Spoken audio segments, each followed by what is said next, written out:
Well, for those of you who have been attending the St. Gallen Symposium for years, and I know for a fact that many of the alumni have, in fact, been doing that, you know that we have actually reached the zenith, the high point of every symposium, which is the global essay competition. In the context of our new generational contract, it is the voice part. It is the way in which we listen, engage in dialogue, but roll back our paternalistic desire to tell the next generation how to think about their future, but spend time with their thoughts. So that is about to come up. But before we do, let's take a look back at some of the things that happened in this room and outside of this room, because frankly, not all of us can be in one place at once. Exactly. So late morning today, we had a session that addressed how to deal with disruptions, innovations, instability. We all know that. We all know that's happening basically every day to us. So the session, Industry Transformation, Orchestrating Technology and Organizational Change, took a look at how to deal with that in the energy sector specifically. So also focused on the question of whether incumbent industry leaders or startups or whoever would be the best to tackle these challenges. But let's see the video to get some insights.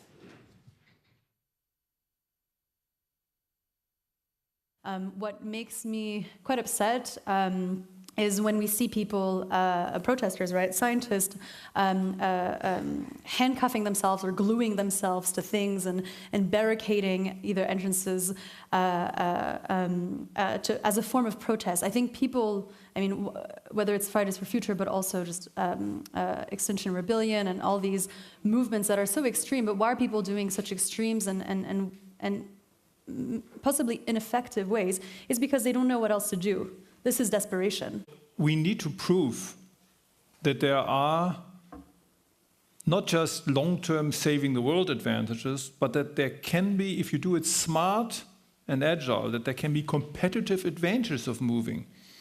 If we do that, then I think then a lot of other countries will say, well, it might not just be to help others out, it might just be if I'm not moving now, I'm left behind. Well, at that point during the day, some of us might have been hungry, so we had lunch after that. And we then reconvened here in the auditorium for the session with Nicolai Tangen and Lynn. Nicolai Tangen first gave us quite a bit of life advice, not just business perspective, but also I think things that you can apply to everyday life. And then the two of them had a cross-generational conversation, and I really think it was a real conversation this time, and not just Lynn asking questions, but them really debating, especially on how to use capital for transformation and how to use it in the best way. Yeah. Well, we reconvened then here to have a discussion on the future of energy markets, the future of energy as a geopolitical resource, a place for geopolitical competition led by my former CNN colleague, Ryan Chilcote. And I took two things away from that conversation. Renewable development delivery needs to be accelerated at speed, it needs to be broadened, and it needs to go, and I love this acronym, because we can all take this one away, where PPWIS, places, now let me see if I can get this right, where there is sun, right? Put panels, places where there is sun, PPWIS. And the other piece was, of course, a theme that we've heard echoed from this stage now in various different ways, but the necessity that only radical cooperation can really move the issue forward. We had our German colleague here saying, look, you're trying to ask me to solve the world. I can barely make change in the Bavarian energy grid because of the legal reasons, because of the regulatory questions. And yet that is needed, as Vanessa Nakate reminded us, because we cannot be heading straight into something that we might consider a recolonialization through green means We need to bring a conversation with other places of the world to our table, another generation to the table, listen to African voices, listen to African needs, and create a conversation around energy needs, energy flows, energy ownership that is more regenerative. And then, of course, we skipped right ahead, and I got to arguing with John Denton whether data is gold and data is the same kind of resource, but as someone who works on geopolitical and nation-state control of data and the security of undersea cables that keeps all of us connected, I think we can agree that yes, data is an enabler, but the way that data can be weaponized, certainly in the global sphere, is also similarly a point for concern. But you saw the panel debate issues of privacy, how we define privacy, how we make sure that our knowledge about data control, our own and others, is shared, and whether regulatory frameworks can help, and whether they know where to go given the speed of quickly advancing technology. But again, don't take my word for it. Let's take a look at what we heard.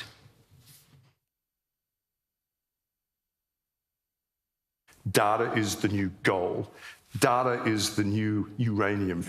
It is absolutely preposterous to describe data in those terms. In fact, the description and the manipulation of data into that form is actually at the root of the challenge we're having. I often encounter these metaphors around data as the new oil, and I share your frustration. I think those are extraordinarily unhelpful. I would counter data is the new sunlight, right? It's ubiquitous, it's infinitely renewable, we can always produce more of it. It can be dangerous if you do not think about it appropriately and recognize the harms that it can cause. But as long as you're responsible in the way that you interact with it, there is a nearly limitless amount of value to be unlocked to make everybody's life better. I think people lost a lot of trust in how their data is being handled and how both the private sector and governments are dealing with data. The vast majority of the challenge in the AI/ML space is not privacy related. And learn from the lessons of the past, but recognize we're going to have to move much more quickly for this next phase. There is a very real challenge right now in that there is a tendency when we focus on consent as the primary mechanism by which a company can confirm that it is on the right side of the law or the right side of regulation before it processes user data. So nothing like having, a real conversation that gets in deep, lets you sink your teeth in, and then makes you great arguments with a moderator. Who doesn't want that? There is one last session we want to draw your attention to before we come to the next panel. And that was Making Inclusion Work, a personal conversation with two industry pioneers. So they discussed how to build an inclusive work environment. The two people that are even mentioned in the title were Christina Keller and Dame Inga Biel. I had the pleasure to talk to Christina Keller yesterday at the dinner we had here, and she told me how they had created an environment for actually even people coming out of prison and giving them, they had built over 100 jobs for people like that, and also brought to other companies around them in the same community to do the same, and had actually been able to drop the number of repeat offenders in the community. So yeah, I'm looking forward to seeing how she explained this today.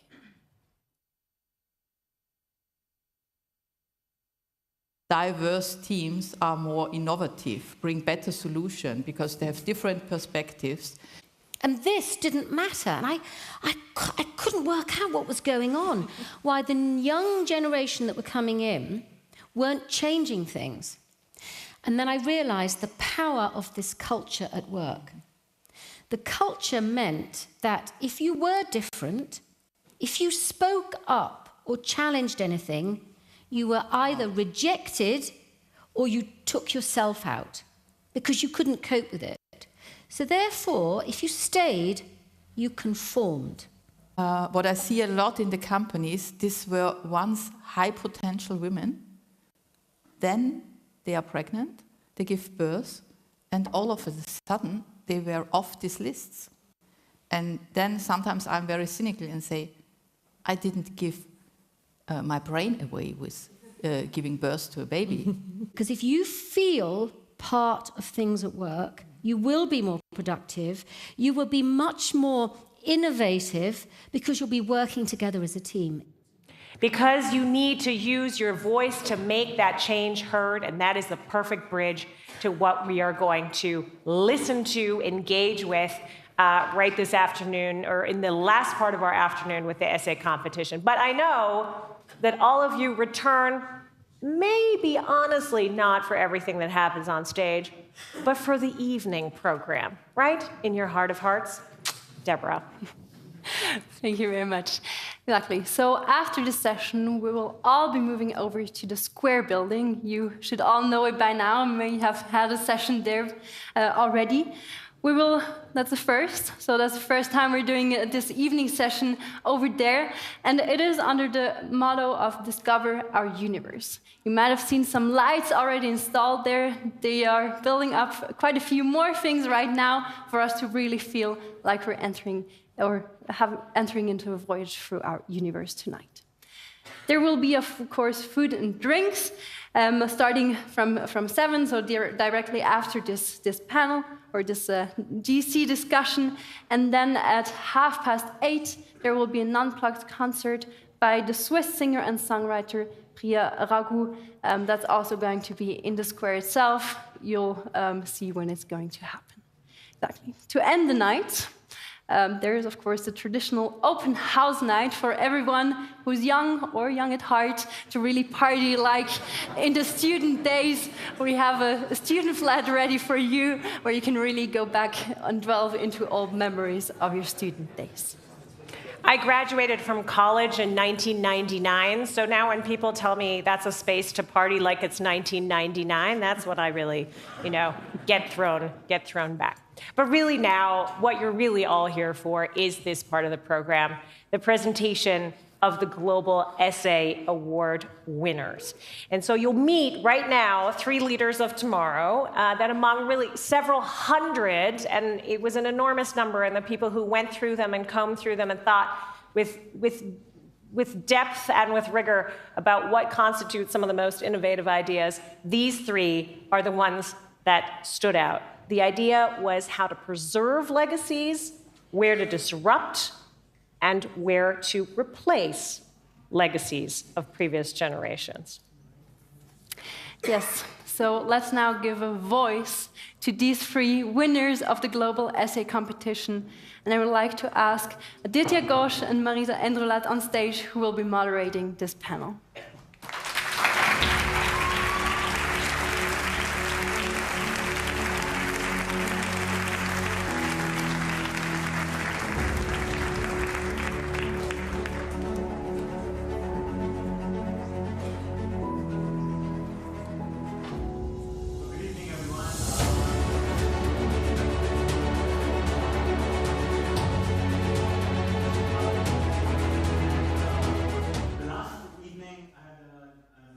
As to what makes this special from a lot of people who came here for the first time. And what makes it special and unique vis-a-vis any global summit anywhere is how 3 generations and 3 types of leaders, leaders of today, statesmen and political leaders, and leaders of tomorrow come together, rub shoulder to shoulder, intermingling with each other without any barricades, whether in their mind or physical space. The vision of the Singalan Symposium is about fostering cross-generational dialogue, but there's an interesting piece of word there which says, lead with the generation of tomorrow. And I think that's what makes this truly unique. So please give a big round of applause to all the leaders of tomorrow who are here today.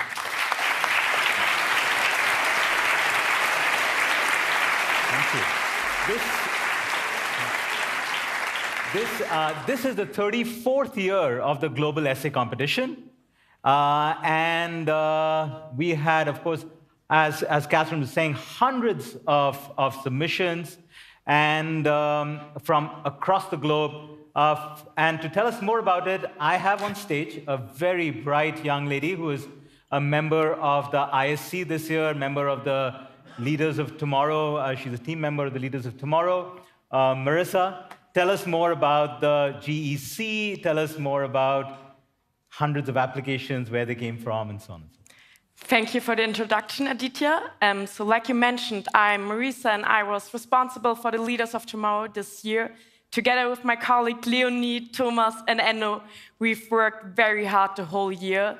And especially in the first half of the year, we had a strong focus on the global essay competition. Therefore, we traveled through Asia, Europe, and North America, and visited many, many universities to really meet the people, the students, and tell them about this unique opportunity to come to St. Gallen. And our goal was to really get enough submissions and as many as possible. And this year we had over 700 submissions, and we're very proud of that. Yeah.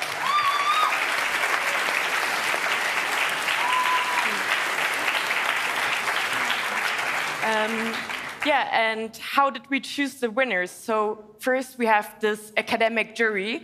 Those are 40 Ph.D. students from the University of St. Gallen and from the ETH in Zurich. And they blind reviewed the essays and decided who the top 100 essays are. And those top 100s are our Leaders of Tomorrow, who are now in St. Gallen. And after that, we had decided who the top 10 are, and they were sent to you, the award jury, who then decided who the top 3 winners are. And at this stage, I would like to thank the academic jury and also the award jury, especially Professor Georg van Krook, our president of the jury, then Marcella, Vanina, Katie, then you, Aditya, Riz, and especially Professor Heike Bruch, who, as the president of the academic jury, has been leading the whole process and supporting us throughout the year. And yeah, thank you and applause for you. Thank you.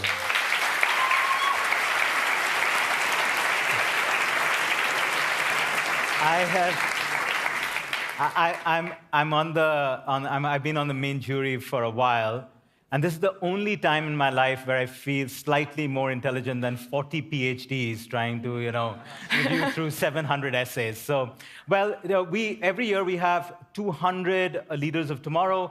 100 of them are those, as Marisa said, the top 100 essay submissions. So about half the Leaders of Tomorrow that you see here today came through the global essay competition route. Tell us. We were looking at that about 50% of it was about half and half in terms of gender, in terms of submission. Yes. So in total, in our submissions, we had 48% male authors and 52% Oh, those poor female. men! I tell you. No, but in our top 100 Leaders of Tomorrow, we had exactly 50 male and 50 female, and we didn't do anything. This was like.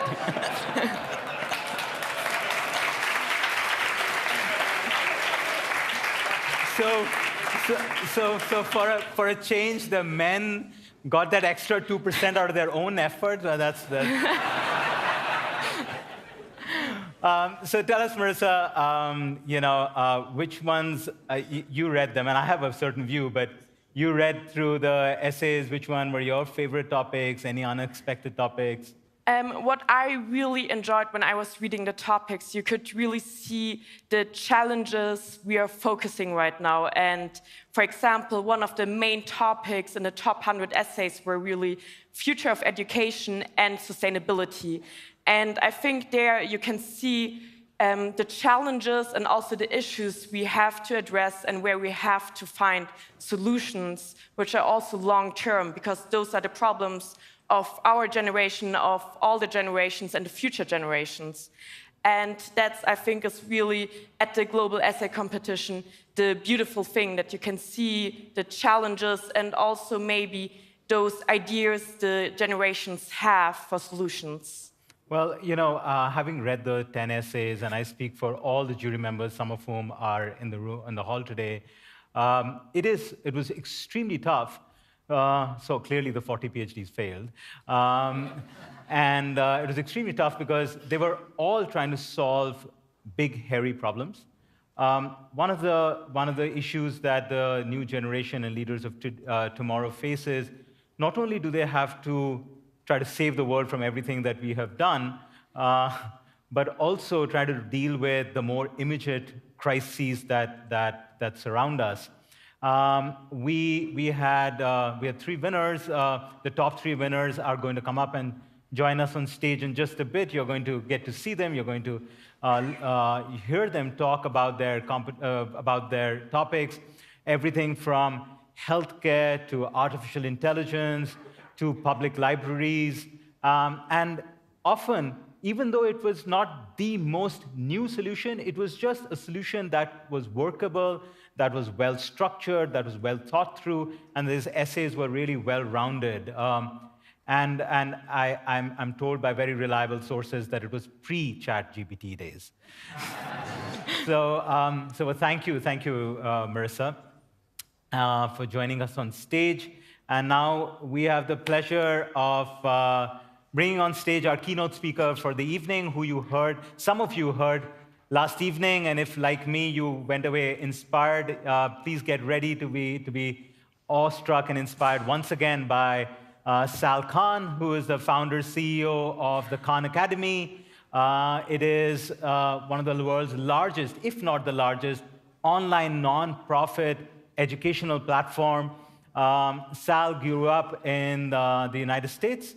We both discovered we both have the same mother tongue, and his mother is also here. Thank you for joining us. So please welcome Sal Khan.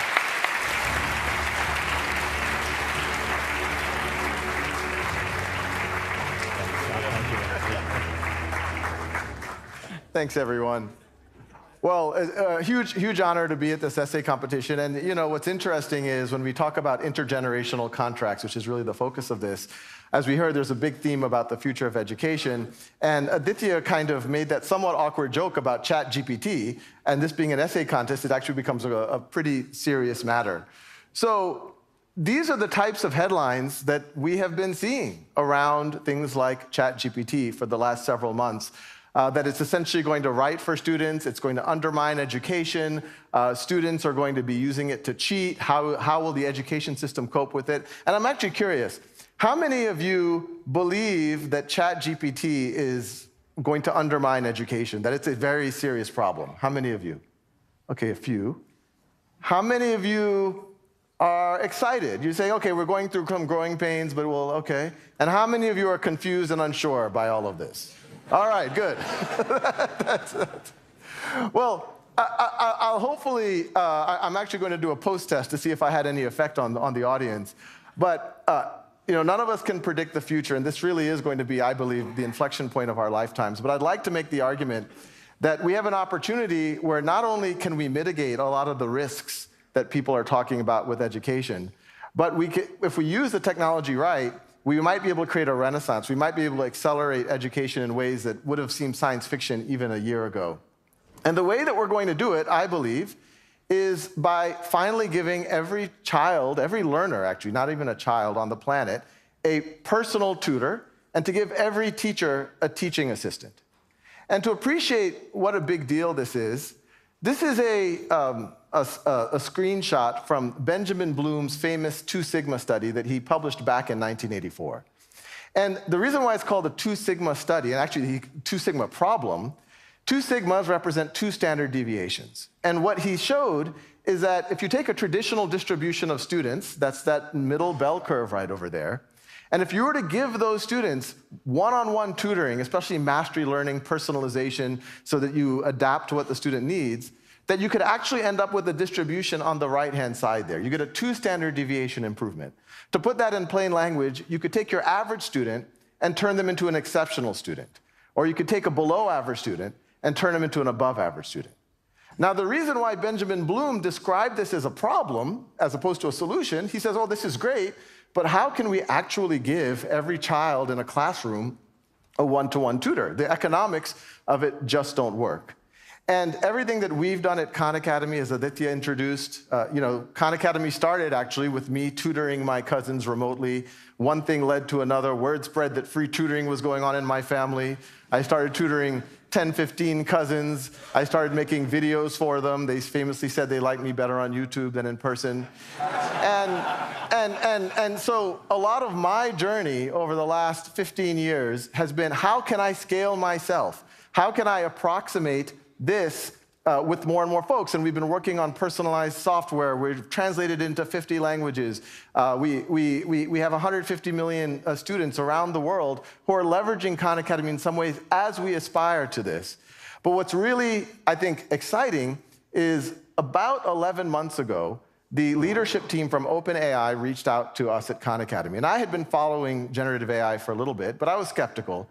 And they said, look, we're about to finish training GPT-4. So this was well before ChatGPT, et cetera.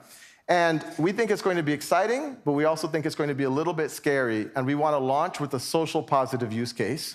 We think education is the use case, and Khan Academy as a not-for-profit are the folks to do it with. And so we were under a non-disclosure agreement for over 6 months, and only in the last few weeks have we been able to openly talk about what we're doing, and that's what I'm going to be showing you tonight.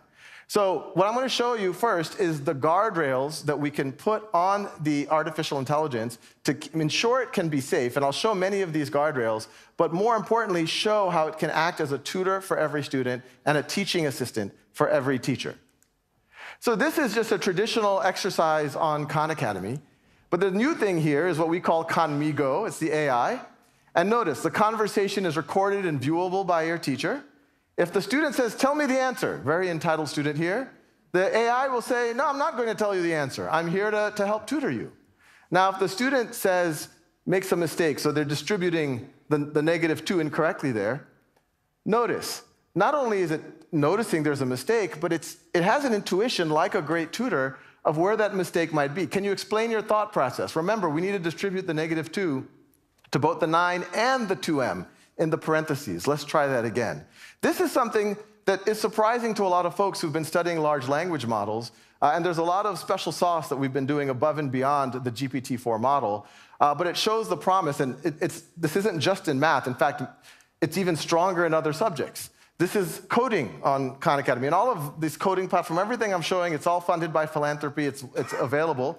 Khanmigo is in a pilot right now with several thousand students, but we hope to launch to hundreds of thousands within the next few months. But this is a student, they're trying to make the clouds part, and they type in some code and only the left cloud parts, and they say, well, I need help. They can ask the AI, how do I actually do this? Now, this is eerie to me because the AI actually understands the code better than, honestly, even a human computer scientist would, and says, to make the right cloud move as well, try adding a line of code inside the draw function. It actually knows that all of those ellipses are drawing a cloud, which is, I find to be somewhat mind-blowing. And not only is this a good tutor, but think about how many places there isn't even an adult who can teach a student computing, and now you can give every student on the planet a world-class computing teacher. It doesn't just work on exercises. It knows all the context of what you're doing in a video. A student can say, why should I care about this? And like a good tutor, it'll answer their question.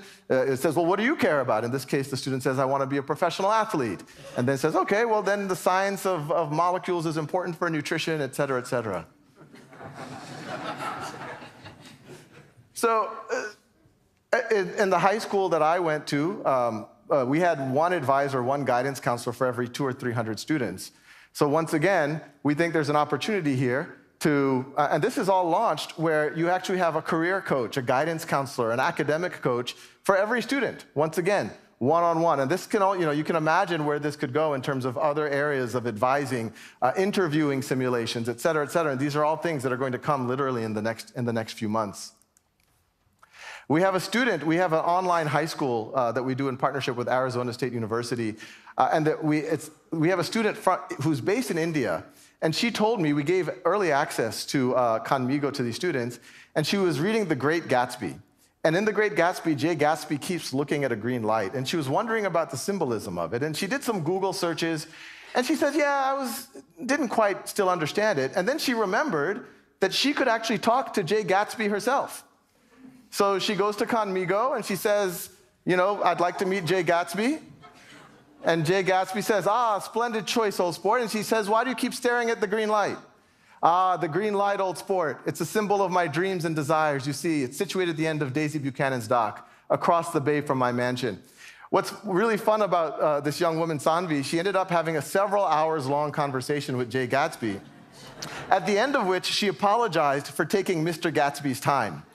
So it can be very, very immersive, very immersive. But there's a lot more. We all know that the state of the art in education is interaction. Frankly, a lot of what we've been doing at this conference today, having discussion, but that's not what's happening in most schools. But now students can actually get into debates with the artificial intelligence. The student can take one side, and then the artificial intelligence will take the other side. And we've gotten very strong feedback, especially from high school and college students, that this allows them to fine-tune their arguments without judgment, without having to feel that they're not saying something intelligent in front of their classmates, and then it just makes them much more confident.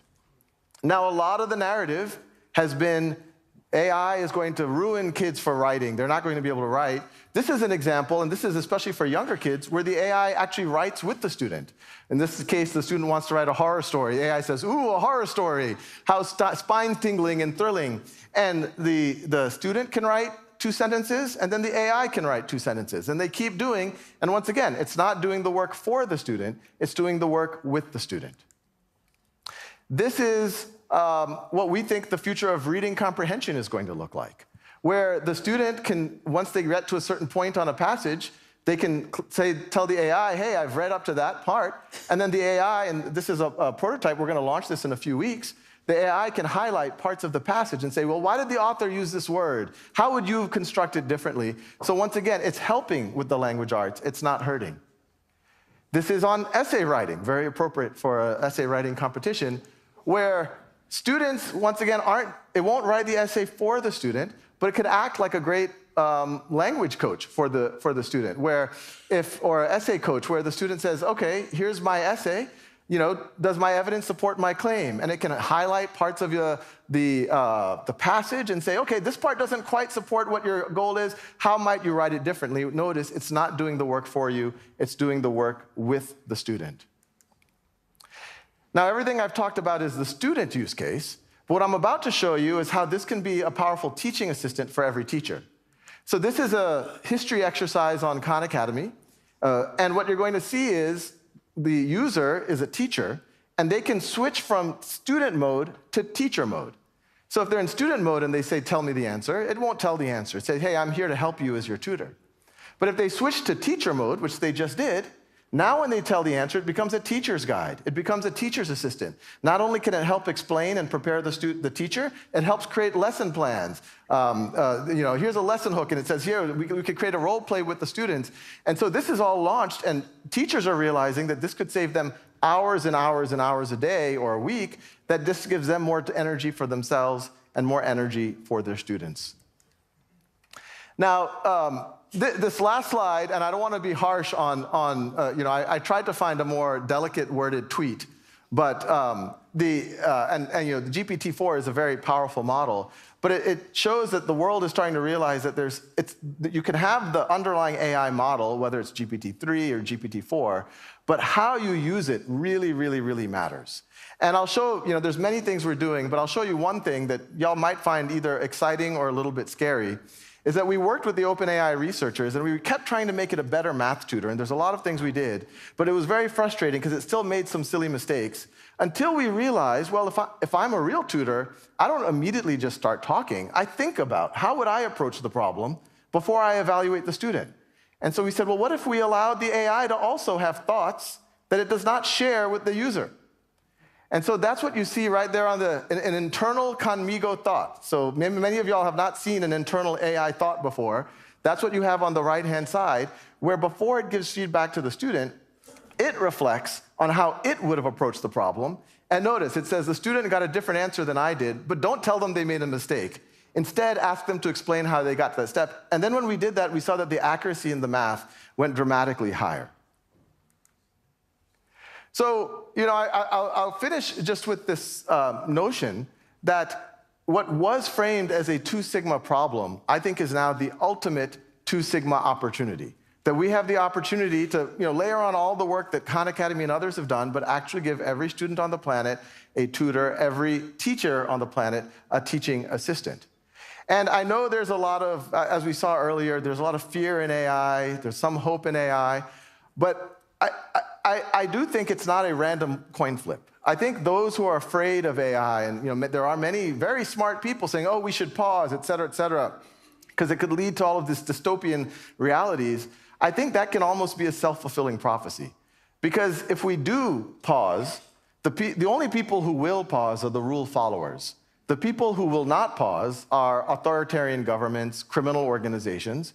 And I think the most dystopian scenario that any of us can imagine is those groups have better AIs than those who want to use AI to empower people, those who want to use AI to preserve freedom as opposed to shutting it down. But on the other hand, there's the optimists who say, well, we don't exactly know how this is going to play out, but the Industrial Revolution kind of worked out, it created jobs. I think this is different. This isn't something that we can just passively wait. And we're talking today about intergenerational contracts. I think we owe it to our generation and the coming generations to fight as hard as possible to make sure that we are on the positive use case side. And I know, 2 of the 3 essays today, one is on AI and one is on libraries, which I think is, very much in the spirit of Khan Academy about sharing knowledge. I think the ultimate intergenerational contract that we can have is to use artificial intelligence, AI, to improve HI, human intelligence, human potential, and human purpose. Thank you.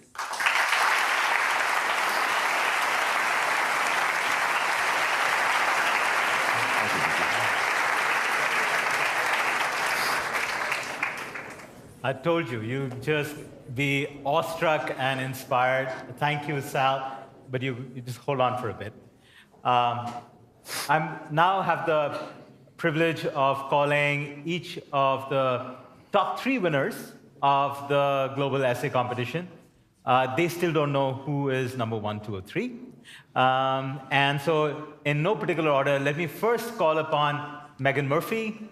And Megan, you grew up in Chicago, went to school in Ohio, has done a bunch of things, and she has her JD. She's finishing law school, and after law school, she's planning to work in DHL supply chain in the areas of employment and labor law, a lot to do with human intelligence.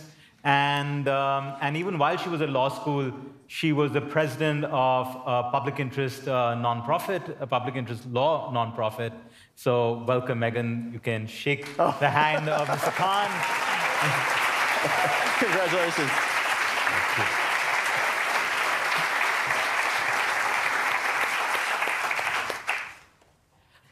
Next, I'm going to call upon Elliot Gunn. Elliot grew up in Singapore, then went to college in the University of Toronto in Canada, and where he did a degree in business and economics. Now is at the London School of Economics, and where he's getting a master's degree in economic history. And Megan wrote about public libraries. Elliot wrote about universal healthcare. And last but not the least, let me call upon Gaurav Kamath. Gaurav grew up in India.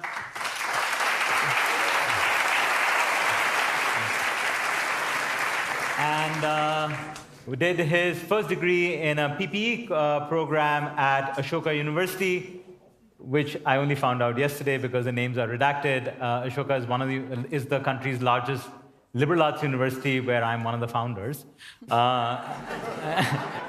Clearly, we did something right. And then Gaurav is doing a Ph.D. in linguistics at McGill in Canada. And also, Gaurav is a member of a larger artificial intelligence related group. So I'm going to have a conversation with all of them. Once again, thank you, Sal. Thank you so very much. Thank you.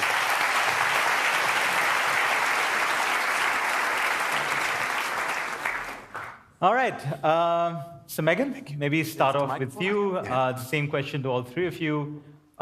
You wrote about public libraries. And I can tell you that when we were reading it in the jury, it certainly reached out and had an emotional pull to us. We all remembered the times that we spent in libraries. why would your generation care about it when everything is available on literally a screen in your palm, and that has more information than the many buildings that I ever visited? Yeah, that's a great question, because I agree that the younger generation currently, we're not using public libraries to the same extent that previous generations have.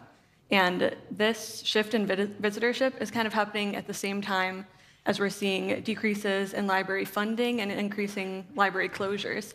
So all of these factors coming together are really creating a bad environment and putting the public library as an institution at risk.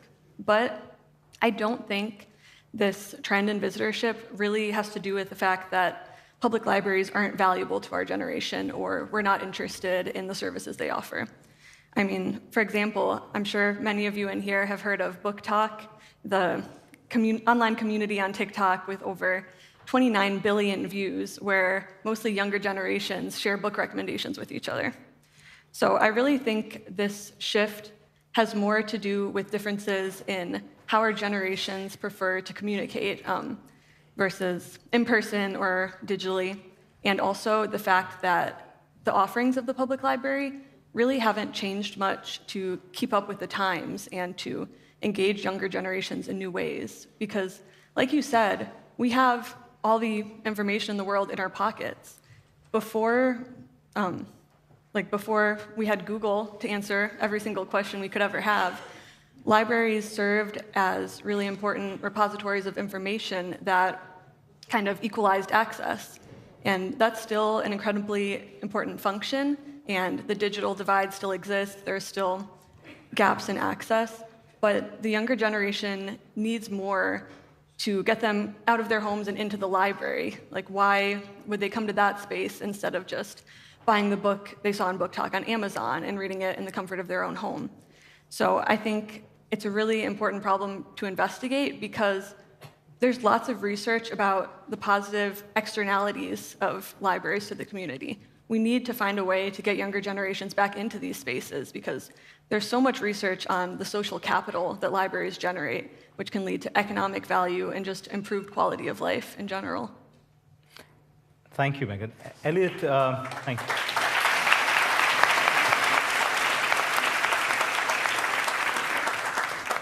Elliot, you, because of the background and how you grew up and where you went to college, you had a very interesting perspective on universal healthcare.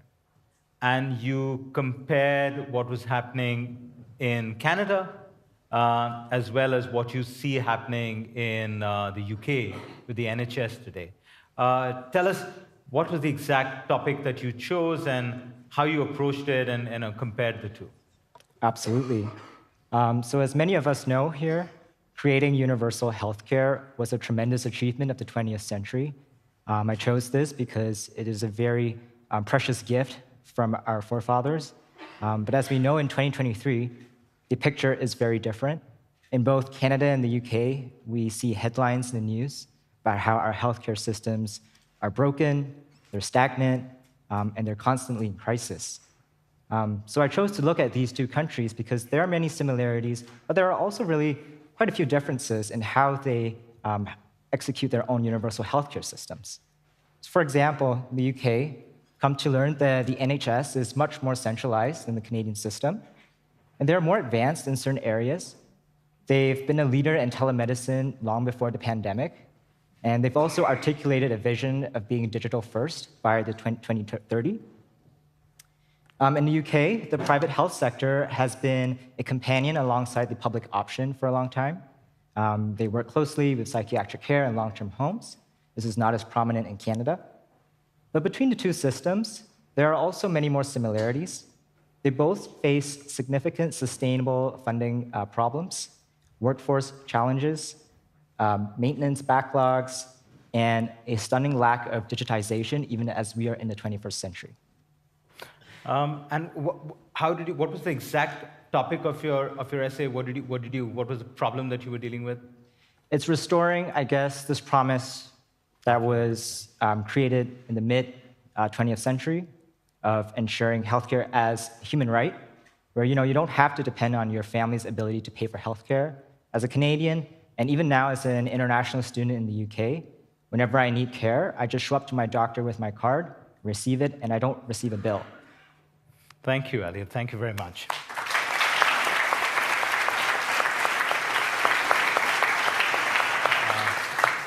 Gaurav, especially after the keynote, Sal finished his keynote at a very poignant note. And you also approached the subject and the topic of open source and AI.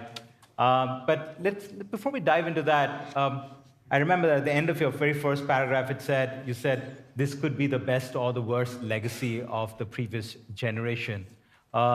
Tell us how you approached the subject and what was the problem that you were dealing with. Thank you. So I think Sal actually did a better job of explaining that than I could ever do. Next time he's going to apply for the essay competition. Yeah, he'd win. But so ChatGPT and now GPT-4 have shown us just how powerful AI systems can be, and we're discovering that they can just be more and more and more powerful. And so that's sort of, if it keeps going in that direction, there's two scenarios, as Sal mentioned. There's the dream scenario where we have them helping us, and there's the dystopian scenario with authoritarian forces using them against us. And in that context, I wanted to focus on what I think is the best intergenerational legacy in the field of AI research, and something that's actually led to most of the progress that we've seen in AI in the past 10, 20 years, and that's open sourcing research. So until very recently, standard practice in the field across both academia and private industry was that all research was open source.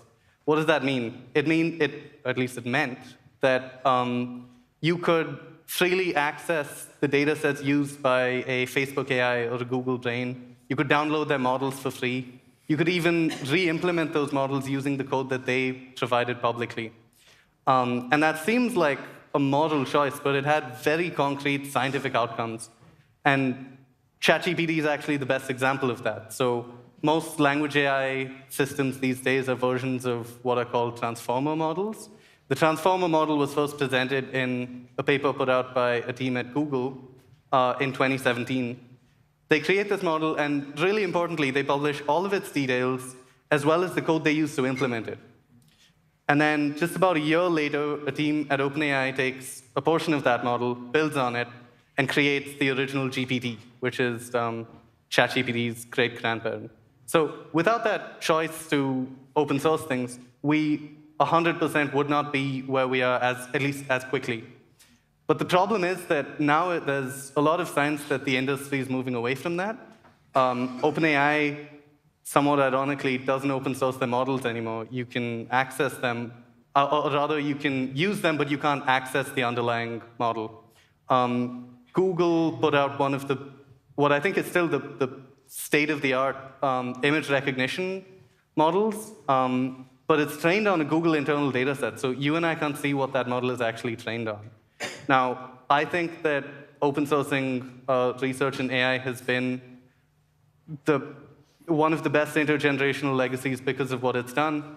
And I think it is worth protecting specifically because closed source research holds back the science. And we've seen just the scientific value and consequently monetary value of keeping things open source. Thank you.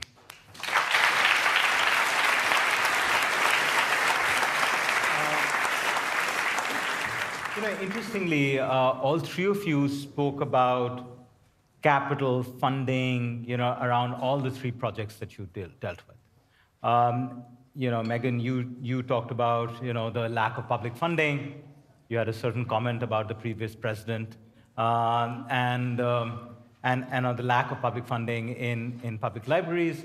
Elliot, you of course dealt with, the paucity of public funding in universal healthcare. And at the same time, Gaurav, when you talked about it, you yourself said, look, there are these multi-billion-dollar companies who are putting in billions of dollars of research. So when you put it out there in open source, how do they kind of, guarantee their economic interest back? So let's just dive a little bit into the sort of the hairy, hard, wicked problems that you were dealing with. So maybe, Elliot, I can start off with you, and then Megan, and then Gaurav.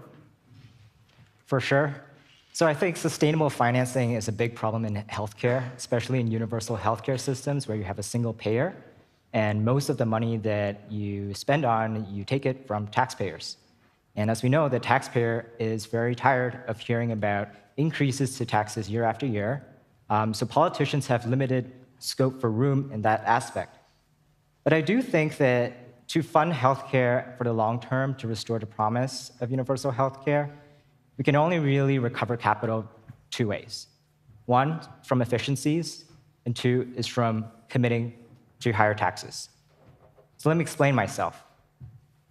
So with efficiencies, I think there's a lot of low-hanging fruit. Healthcare professions are one of the most tightly regulated professions around. Nurses and pharmacists are tightly limited compared to doctors in what kind of care they can provide in their communities. But pharmacists are an excellent example of trained medical professionals who can treat minor illnesses at a relatively low cost. They're located very close to where most people live and work, and you can get your medicine in the same place. Some places have started to do this. In Ontario, pharmacists can now prescribe for 13 minor illnesses. The irony, of course, is that this only came this year, not in 2020, when this would have been really helpful in taking some strain off the medical care system. There's other things that we can do as well. We can lean hard into telemedicine.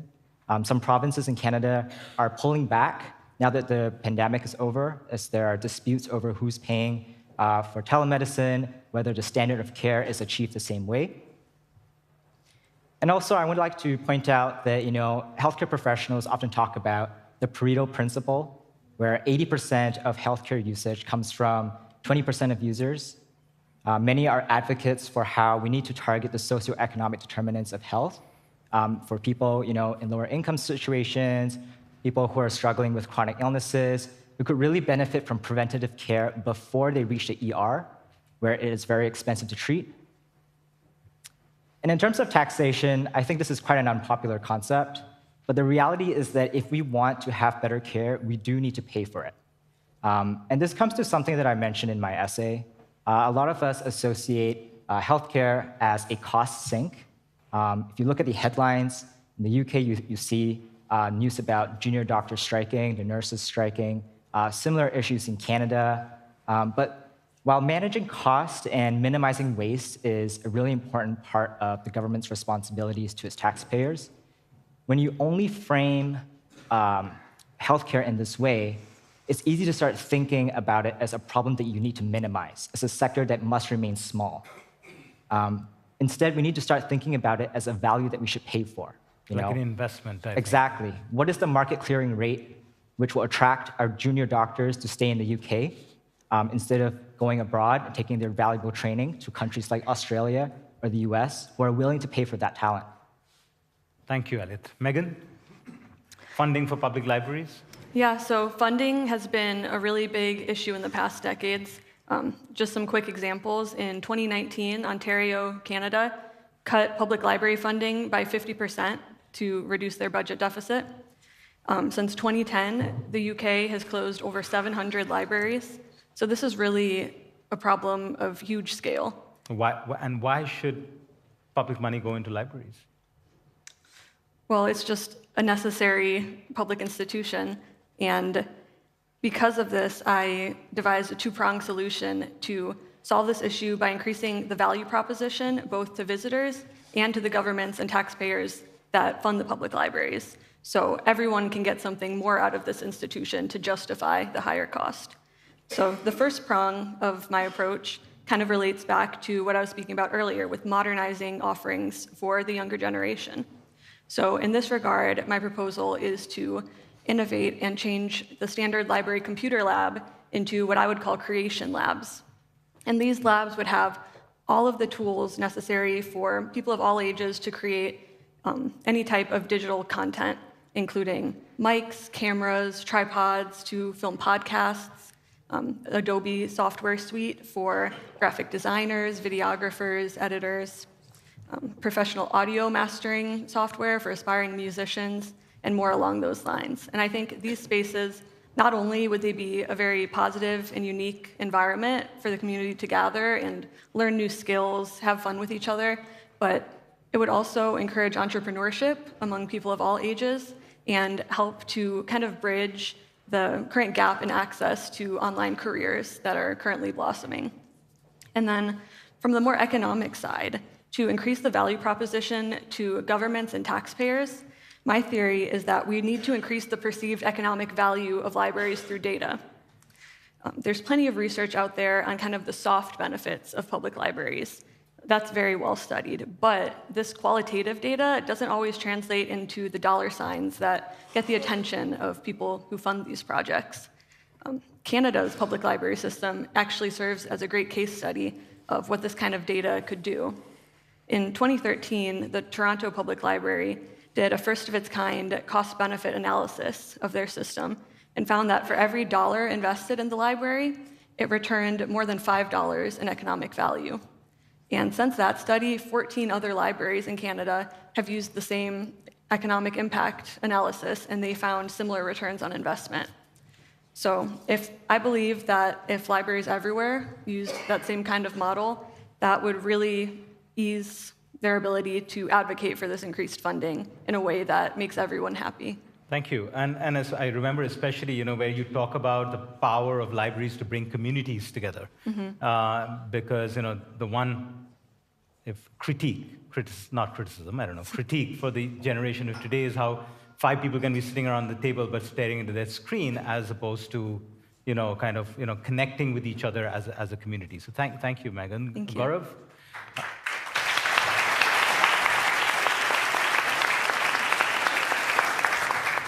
So I think when we talk about funding and open source research in AI, the obvious dichotomy is, okay, I won't have a competitive advantage if I open source my research, so why would I invest all these billions into it? What's interesting, though, is that this shift away from open sourcing research is still pretty new. So, pre-2021, things were still predominantly open sourced. And it's not as if back then the big tech companies weren't getting extremely profitable products out of their research, which they were putting out there. Now, the reason is that if everyone in the ecosystem follows the same rules, if everyone shares their research, everyone benefits. Because I know what you know, and you know what I know, and there's no unfair advantage. Disadvantage. Exactly. And everyone in the ecosystem builds on each other. The problem arises when one actor decides to stop playing the game that way, which is kind of what's happened. So I don't think that the solution is to just mandate that all of these companies open source their research. But I do think that if the problem is a perceived financial disincentive, at least short-term for open sourcing research, our public institutions should help make up for that. So. Yeah, so what I proposed was that public institutions, whether through tax breaks or startup loans, make up for the financial disincentives that a research organization might face by open sourcing their research. Well, we have somebody who's created a huge nonprofit platform, and even Professors Yanseti and Lakhani at the Harvard Business School have been researching about how companies are benefiting more by investing into the larger ecosystem as opposed to their own. Okay, last quick elevator pitch. You've got every decision maker in front of you. What would be your call to action to these leaders of today to help leaders of tomorrow like you? What would be your solution and what would be your pitch? Okay, so my quick pitch would be that we need to fund open source research and support the effort to keep AI research open source. That's going to take the form of policy, most likely in the form of, again, tax breaks or preferential loans to organizations that adhere to those principles. But something even more important that has to be in place for that to happen is to have scientists at the table when drafting policies. Because policy and government, almost by definition, move a little slowly, while this research, AI research, might be the fastest technological growth ever. I mean, things change every few months. So we need to draft policies to support, to sort of put money where our mouth is with open sourcing things. But for that to happen, we need to have more scientists at policy tables. Thank you, Gaurav. Elliot? Well, my appeal to any elected politicians or policymakers here, especially working in Canada and the UK, would be to see healthcare as an investment, as I had mentioned. But we can learn from countries abroad who have successfully done this. So I'm Canadian, but I'm also half Singaporean. I was born and raised in Singapore. And that has given me insight into other systems that have worked. We've all heard from Desmond Lee this morning about how Singapore emerged stronger past the pandemic. That is a pretty remarkable statement. I don't think most of the world would qualify under that. And that's something that the average Canadian or the average British person can't comprehend. We've chosen to adapt by tolerating declining standards, declining accessibility. I think what we should do instead is that we should look abroad, countries like Singapore, learn best practices, and raise our ambitions a little higher so that we can restore this promise from the previous generation. Megan. So even though the solution that I offered is mainly focused on the institution itself, I also want to stress that there are plenty of tangible actions that you can all take as individuals to help with this problem as well. To start, you can make an impact simply by visiting your public libraries more often, using their resources, and attending their programming. While the full economic impact study, I think, is the best way to justify increased funding, just helping their visitorship data will also serve that same goal. Another tangible action item you can take is to vote for politicians who support the funding of public institutions. Whether for better or for worse, elected officials have a really big impact on the fate of public libraries.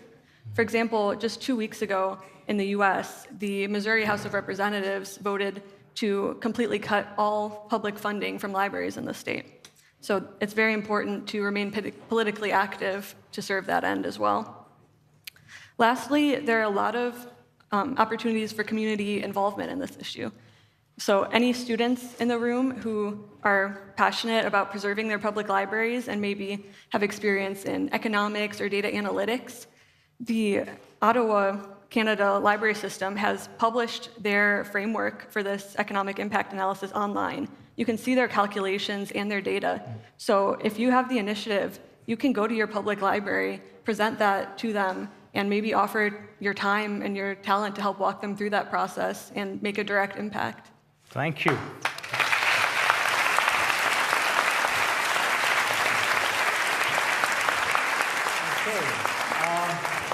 Well, now the time has come to reveal who out of these three just pipped each other out. I mean, it was really, really tough. And before Khan Amigo makes a better judgment call of the winners next year, it is my privilege to announce the winners this year, to be helped by Marisa, who has the golden envelopes. Good job. Okay. All right.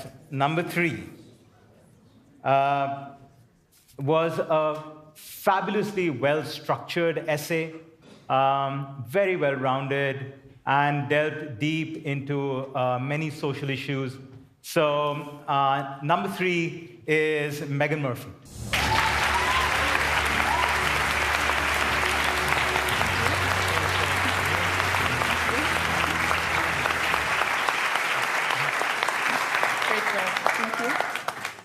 You got to wave. All right, congratulations, Thank Megan. you.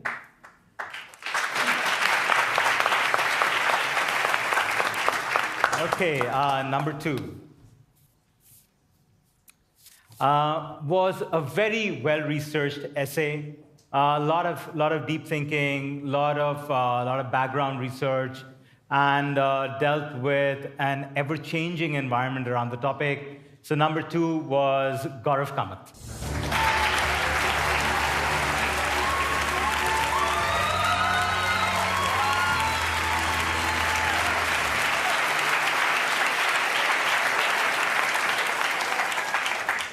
You also know which country had the most number of participants. And number one. but I...